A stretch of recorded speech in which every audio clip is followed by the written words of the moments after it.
Match 55, Frankenstein vs. Gaira, by Christian Saliber. Dr. Stewart and Akemi ran through the streets of Tokyo, avoiding self-defense force soldiers at every turn. The two of them were determined to intervene on behalf of the Brown Gargantua, to save him from a terrible fate at the military's hands. They could hear his footsteps growing louder as they got closer and closer. They were seconds from crossing paths with him once again, only to see Gaira turn the corner. Oh. Akemi cried. Oh, that's the green one. Oh. Dr. Stewart realized. Oh, let's get out of here.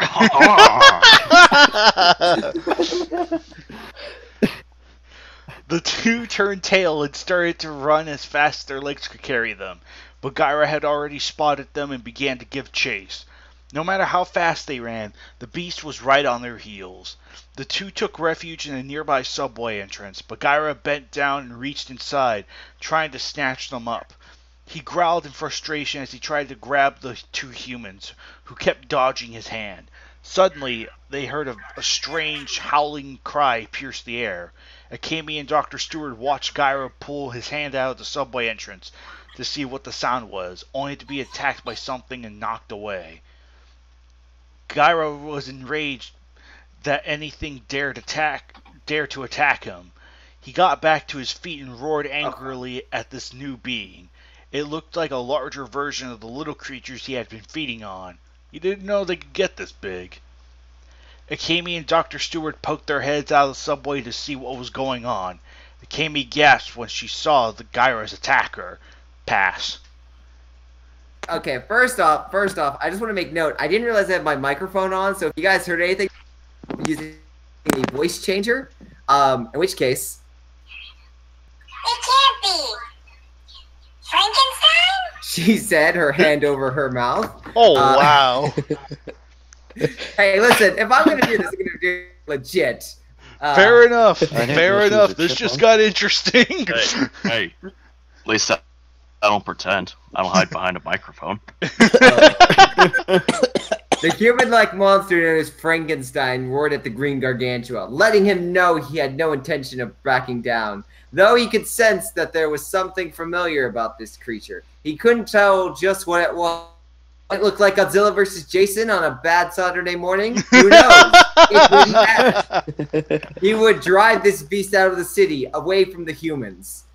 Gaira waved his arms furiously and charged at the oversized human. Frankenstein quickly leapt out of the way, then lashed out with a kick to Gaira's leg. As Gaira staggered, Frankenstein moved in to attack, grabbing the gargantua's arm and trying to flip him to the ground. But Gaira was much larger than Frankenstein and put his size to good use. Grabbing his shoulders, he shoved Frankenstein hard, sending him falling back and crashing into a building. Frankenstein howled as tons of debris came crashing down onto him, trying to block it with his arms. Gaira quickly made his way... Whoa. It's Gaira, not Gaira. As I was saying, Gaira quickly made his way over to the fallen monster, ankles and pulling him out of the rubble. He pulled him up off the ground, then slammed him back down. Frankenstein, his back hit the pavement, cracking it underneath him. He managed to get back to his feet and lunged at Gaira, but the ape-like creature swung his fist and slammed it against Frankenstein's head, sending him back. Is it 3 or 4? I forgot. I kind of sort of forgot. I don't think there was anything specified, so... Okay, pass. Okay. Franken wasn't prepared for this creature's ferocity. He backed away, trying to put distance between the two of them and of his next move. But Gaira wouldn't allow that. He advanced, reaching out for the immortal being with his clawed hands. Frankenstein dove to the side. Gaira decided not to waste any time going around it, and immediately began tearing the building with his bare hand, down with his bare hand. Within minutes, it was almost completely destroyed, revealing Frankenstein on the other side, who just stayed there for some reason.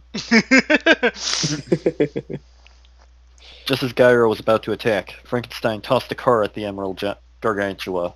The automobile collided with Gaira's face and exploded into a ball of fire, the flames scorching his skin. As Gaira screeched and clutched his face in pain, Frankenstein lunged forward and tackled him, slamming his head into Gaira's gut. The two of them crashed to the ground, and Frankenstein, now on top of the Gargantua, began bringing his fist down on Gaira's chest with all his might. The green Gargantua howled as Frankenstein's fist struck him again and again and again and again and again and again and again. Gaira was getting fisted.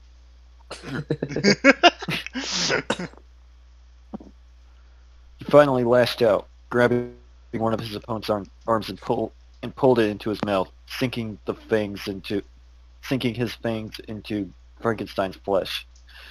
The humanoid cried out in pain as it pierced his skin.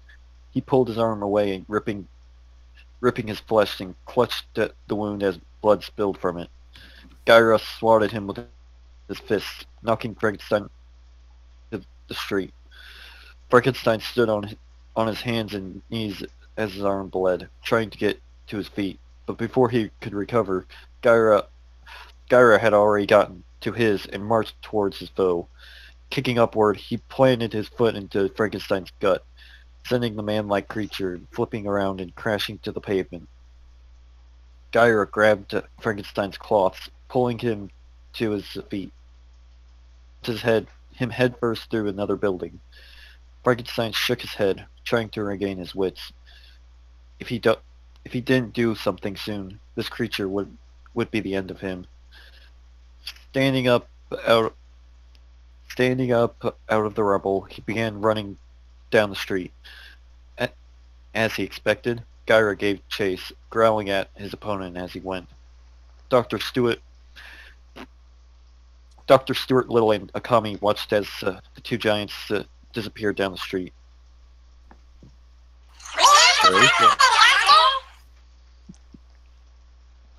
That was terrifying.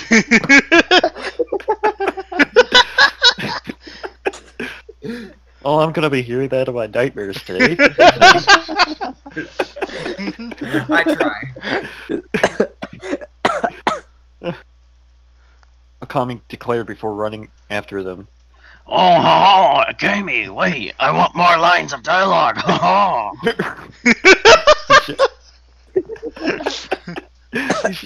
He shouted after her, but he was too late. He sighed and chased after her, past. Those Japanese women always run so fast. Oh, shouldn't start smoking cigarettes. Oh. Alright, Nagoda, your turn. Okay. Frankenstein leapt out from behind the building, clobbering Gaira over the head with a tree he had uprooted from somewhere within the giant city. I don't know. Yeah, you're right! I don't know. Usually there's no trees inside of a city, but okay. There Gaira are shrieked as some the tree. trees, but not big enough for a Yes. giant monster. Gaira He must have shrieked done as it the out tree of... bashed the back of his skull, causing him to stumble. He turned around to face his foe until to have the tree smack him in the face. That sounds wrong. Yeah, that's kind of awkward. Until they had the tree Yes. smack him in Damn the it, face. Christian. Another whack sent him toppling to the ground. Frankenstein pounced, kicked with his legs, sending the humanoid sprawling to the ground. Gaira quickly looked around for a weapon of his own.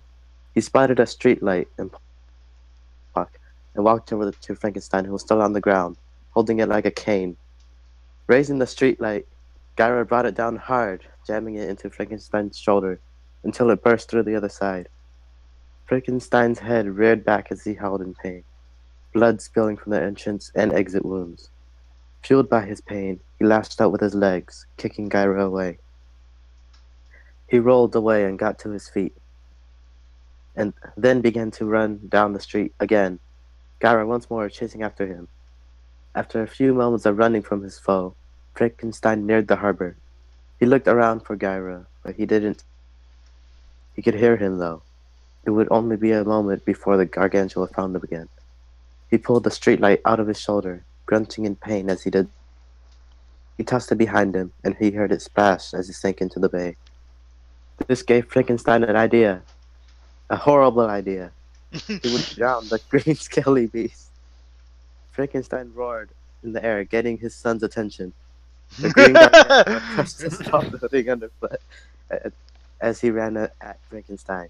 His arms wide open, prepared to hug his dad. It's a family reunion. Just need Santa.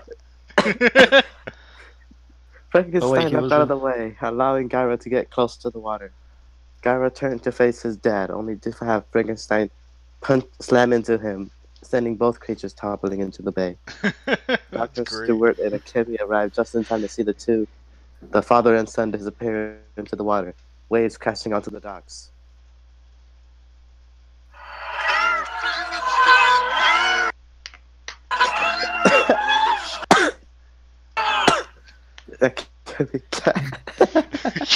Yes. Tommy's ghost. Yeah, I don't think I did. I didn't hear any of that. It just it was really distorted. You'll be able to Yeah. hear it in the recording, or at least I was able to hear it.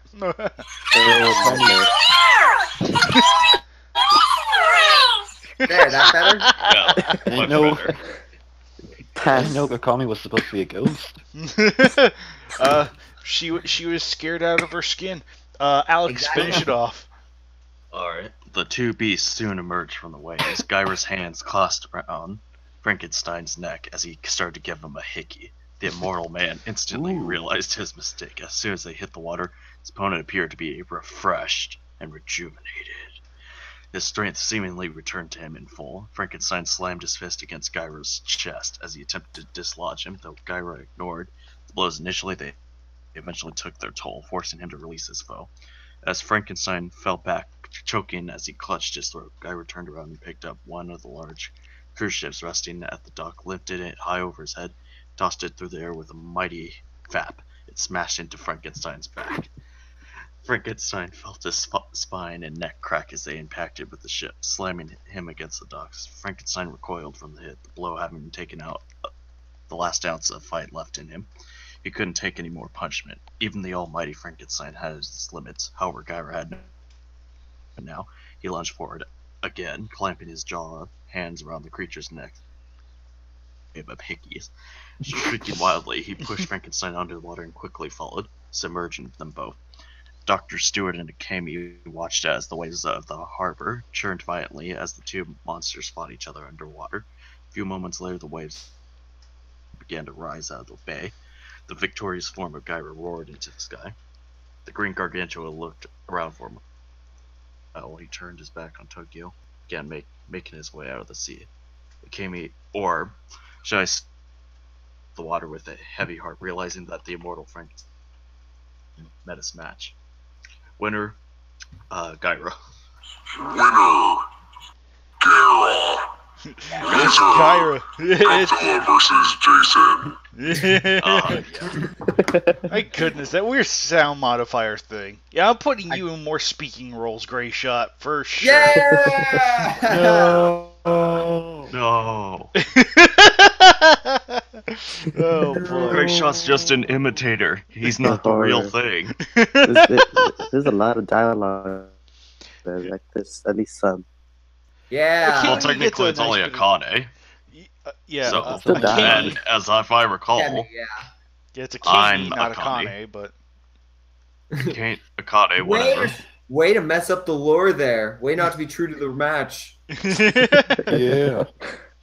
Of course, everyone loves the father versus son match, don't they? yes. Dad, I want to hug you anyway. It's kind of weird how the son was giving his own father a hickey. Anyway, freaking well, first thing we're gonna point out with this match is great banner. Or it's like it's simplistic. Sure, it's just like got cool Frankenstein model though. I'm not gonna lie. Like Frankenstein, Gaira are just kind of there, but it does kind of pop out if you know what I mean. I mean, yeah, it's kind of cool, but it looks like they're not even fighting there. It looks like they're just teaming up to kill some humans or something. Yeah. I mean, Father and Frankenstein son could be a bonding. little bit more to the back as Gaira is just doing his own thing. Maybe. Look at their eyes. Look at their eyes. Frankenstein looks like he's and Gaira just looks like basically. Yeah, That's like at least- yeah, it's the eyes really. Like Frankenstein looks like he has his sights set on Gaira, and Gaira just kind of looks like he's doing his own thing. So it could be implied that Frankenstein could be a little bit more back, but I think it would have been a nice indicator if he were smaller. Mm-hmm. So smaller, maybe a pinch darker, just to say, hey, he's in the background while Gaira's in the foreground, sort of thing. Yep. But otherwise, like there are a couple of speaking lines here. They're just kind of to say, oh, we have humans here, but not much is done with them per se. Mm-hmm. Which again, it's a KWC thing. It's like it doesn't need to be the central focus, which is fine. Like if you kind of know who the characters are from the movie, War with Gargantua specifically, it's like okay, you get the gist of it. But yeah, the match itself was, it's a decent 1v1 between technically father and son. So it's a nice matchup. It's like, granted, Frankenstein's just technically pre Sanda in terms of character, but hey, it still doesn't hurt. Yeah.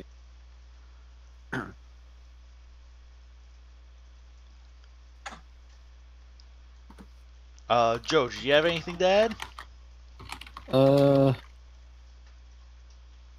actually, I have something to add. Go ahead. That's right. this You is- usually go second. This was a solid match, and it definitely pays homage to the original ending of Frankenstein Conquers the World with the octopus, Right. which is nice. And I do like the fact that I added the two in the Gaira being, Sanda, I think, had because he had size and he had strength, he could, stop the tenacity of Gaira. But yeah, this thing is Frankenstein's much thinner and more nimble by comparison. So. Exactly. I don't think he had the strength to take him down or put him in his place. Well, he could. I mean, he fought Baragon. Yeah, and he fought King Kong. Yeah, and I agree. I'm just saying, it's like the ending, how it's done. It's like, especially in the water, he just didn't stand a chance. Yeah. When things hit the water, yeah. Yeah. Should have got the swimming lessons.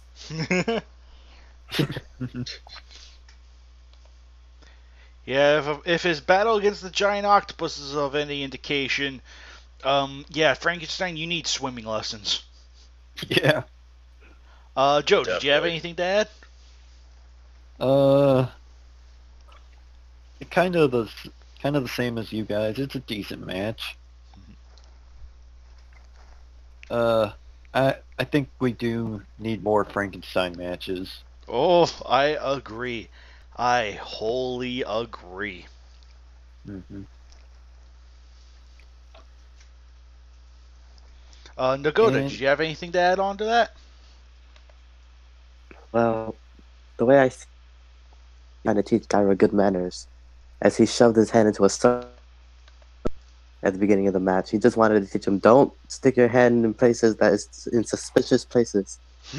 Ooh. That makes sense all of a sudden. It's Frankenstein being a good dad. Yeah. And then Gaira didn't like him, so I guess he decided to just drown his dad. This guy is a demon child. Yes. That's exactly what he is. He's the one that went bad. Yeah. Alex, did you have anything to add? Yeah, it was a fun match. I kind of like the idea of Frankenstein trying to sneak around Gaira tactic, even though it backfired horribly. Mm-hmm. Well, yeah, general consensus, a nice solid banner with maybe a little bit of clarity, or maybe positioned differently, if only to make it look like Frankenstein's fighting Gaira, more or less. A couple of ways you could have fixed that up, but otherwise, yeah, a good match overall. Maybe like one or two little awkward phrasings here and there, but a good match overall, I'd say. Yeah. So, with that said, that was match 55, and we will see you guys next time for the Season 4 finale of Match 56. Until then, everyone, you guys take care. Wait, we're doing time? Oh boy! Fuck.